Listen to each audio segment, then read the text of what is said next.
being a teenage millionaire is the dream. For Barry Minkow, it was more than a dream, it was reality. Before he knew it, his carpet cleaning company had sent shockwaves through the stock market and had filled his wallet to the brim.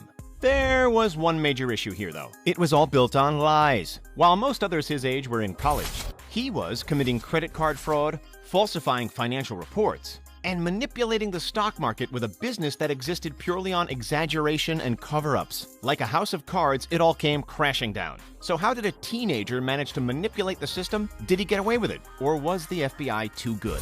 Let's find out.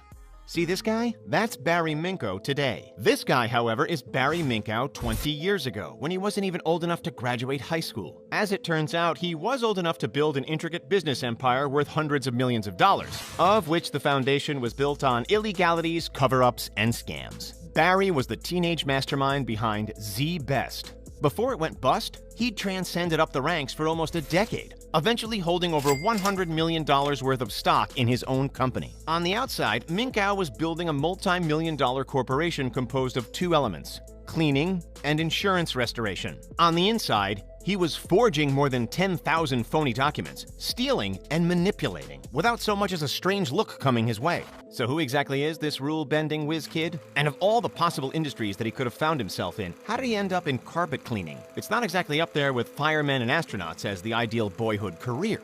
Well, Barry was raised in the San Fernando Valley in California, which is this big area, not too far from the money-slinging big shots in Hollywood. It was here, when he was just a wee lad at 9 years old, that his mother got him a job as a telemarketer for the carpet cleaning business where she worked. Can you imagine getting a call from a 9-year-old trying to sell you something? With this early experience, Barry had a sizable head start into the business world compared to the rest of the kids his age.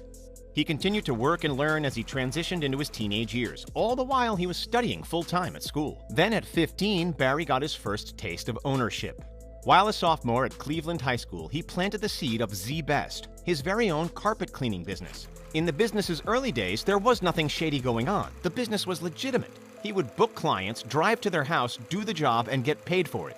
Squeaky clean, no pun intended. Although, without a driver's license, his friends needed to escort him around town to various jobs. His cleaning services even won praise for their high quality. Without much cash to splash at the time, there was no room for things like office budgets. The company was based in Barry's parents' garage, with barely enough room for the 3 employees and 4 phones that it was housing. However, Barry soon started to approach hurdles. California law did not allow minors to sign binding contracts. And since Barry was under 18, 2 of the business bank accounts that he'd opened were forcibly closed. The expenses began piling up. Barry was struggling to pay his suppliers. Meanwhile, customer complaints started to rise. At this point, money was desperately lacking, and Barry had no qualms going to questionable lengths to gain some. Check kiting, staging break-ins, and even stealing and selling his own grandmother's jewelry became part of the norm.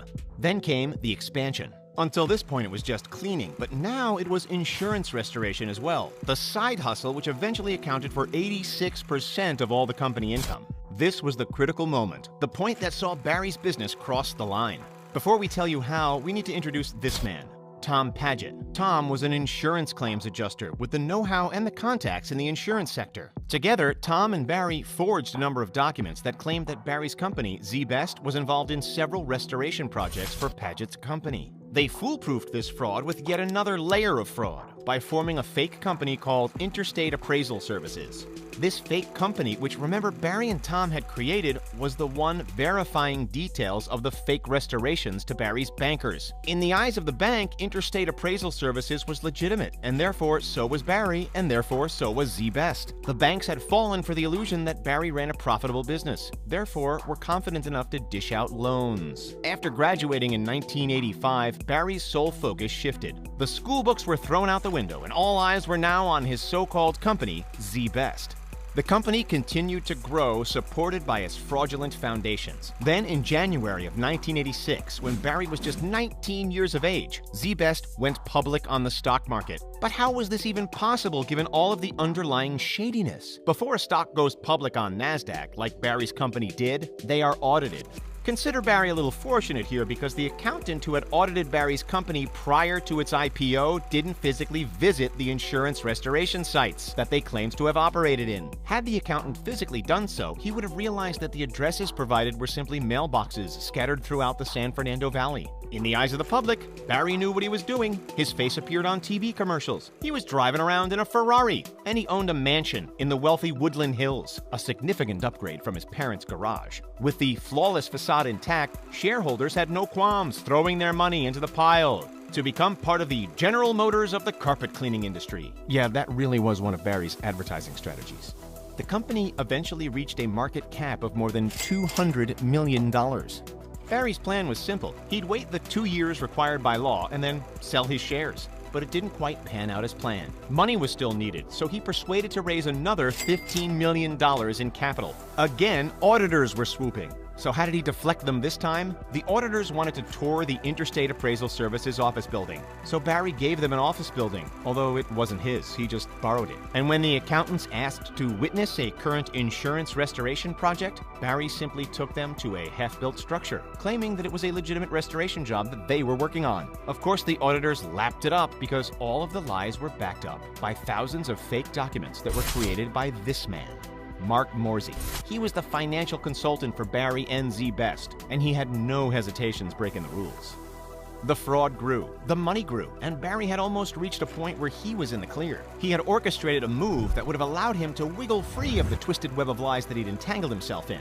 What was that move? A merger. The plan was to join forces with KeyServe, which at the time was on the market for sale. KeyServe was the authorized carpet cleaner for Sears department stores. The two companies were in the same industry, so the acquisition was believable. If Barry could inherit KeyServe's business, it would solve all of the cash flow issues that he was facing and allow him to start righting his wrongs. KeyServe and Z Best agreed to a $25 million deal. The pair would merge and Z Best would be the lone survivor. Barry intended to then raise between $700 and $800 million to buy ServiceMaster, another commercial carpet cleaning company, and expand internationally thereafter. He even commenced talks to buy the MLB's Seattle Mariners. All of this was weighed on the KeyServe deal going through without a hiccup. If this deal were to succeed, then it was full steam ahead. But of course, it did not. Then came the backbreaker. Just before the two companies signed on the dotted line, the downfall began. With a foundation built on fake customers, fake projects, and fake supporting documents, it was only a matter of time before it all crumbled in on itself. The straw that broke the camel's back came from events happening behind the scenes. While Barry was busy working toward a merger, one woman had come forward saying that she had been overcharged a few $100s for a carpet cleaning and was yet to be paid back. Barry just ignored the threat. Small fish, big pond, he thought. However, the woman, determined to get her money back, managed to track down several other people who'd also been defrauded by Barry. To make waves, she submitted all of her findings to the LA Times. That put the spotlight on Z Best, and now it was trouble time.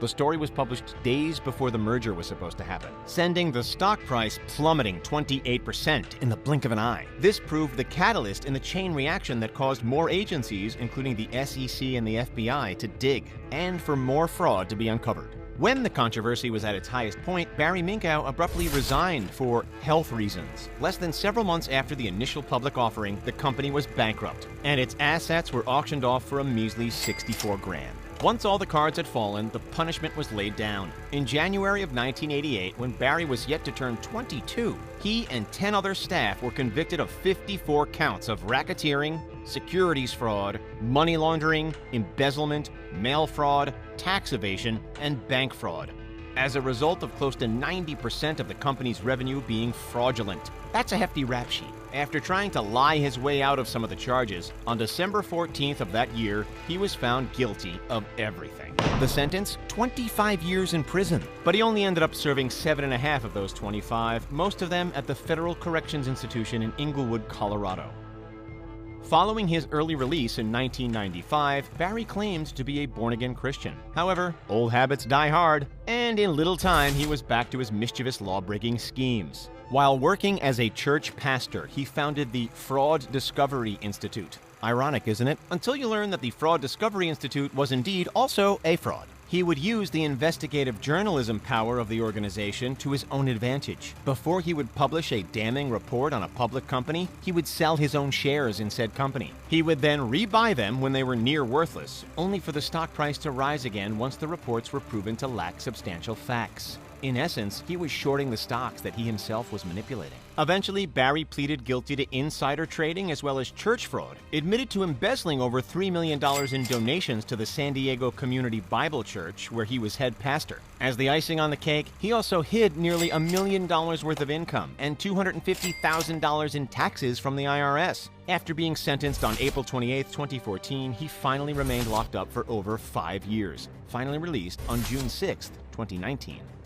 So guys, what is your business idea that would likely make you a millionaire? Let us know. Don't forget to like, subscribe, and thanks for checking out The Richest. We'll see you next time.